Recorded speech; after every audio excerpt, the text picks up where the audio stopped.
या प्रक्रियेत मुंबईमध्ये ओबीसी आरक्षणात का नाही असा सवाल ठाकरे सेनेने उपस्थित केलाय। मुंबई आरक्षण पद्धतीत चक्राकार पद्धत पाळला नसल्याचा आक्षेप घेतला गेलाय। महापौर आरक्षण सोडतीसंदर्भात आपण एक मोठी बातमी बघतोय। मुंबईतल्या आरक्षणावर आता ठाकरेंनी आक्षेप घेतलाय। ओबीसी आरक्षण मुंबईत का नाही असा सवाल उपस्थित केला गेलाय।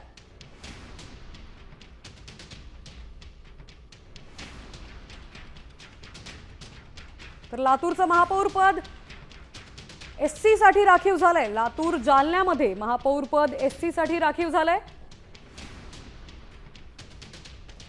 लातूर जालना इथे एससी महिला प्रवर्गातून महापौर असणार आहे। तर ओबीसी प्रवर्गासाठी देखील आरक्षण प्रक्रिया पार पडली आहे। 8 महापालिकांमध्ये ओबीसीचा महापौर होणार आहे। तर पनवेल, इचलकरंजी, चंद्रपूर, जळगाव, अकोला, अहिल्यानगर, उल्हासनगर, कोल्हापूर इथे ओबीसीचा महापौर असणार आहे। त्या 8 पैकी 4 ठिकाणी म्हणजे अकोला, अहिल्यानगर, जळगाव, चंद्रपूर इथे ओबीसी महिला प्रवर्गातून महापौर बसवण्याची शक्यता आहे। तर आता गोंधळानंतर सोडतीला पुन्हा एकदा सुरुवात झाल्याची बातमी समोर येतेय।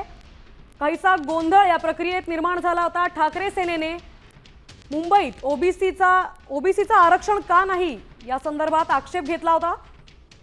तसंच काँग्रेसनेही परभणीमध्ये दुसऱ्यांदा सलग महिलांचं आरक्षण निघाल्याने आक्षेप घेतला होता। मात्र या गोंधळानंतर सोडतीला पुन्हा एकदा सुरुवात झाली आहे। महापौर पदासाठी सकाळपासून सोडत प्रक्रिया सुरू आहे। तर आतापर्यंत एससी, एसटी, ओबीसी आणि खुल्या प्रवर्गाचा आरक्षण प्रक्रिया पार पडली आहे। तर काहीसा गोंधळ या प्रक्रियेत अडथळा आणत होता।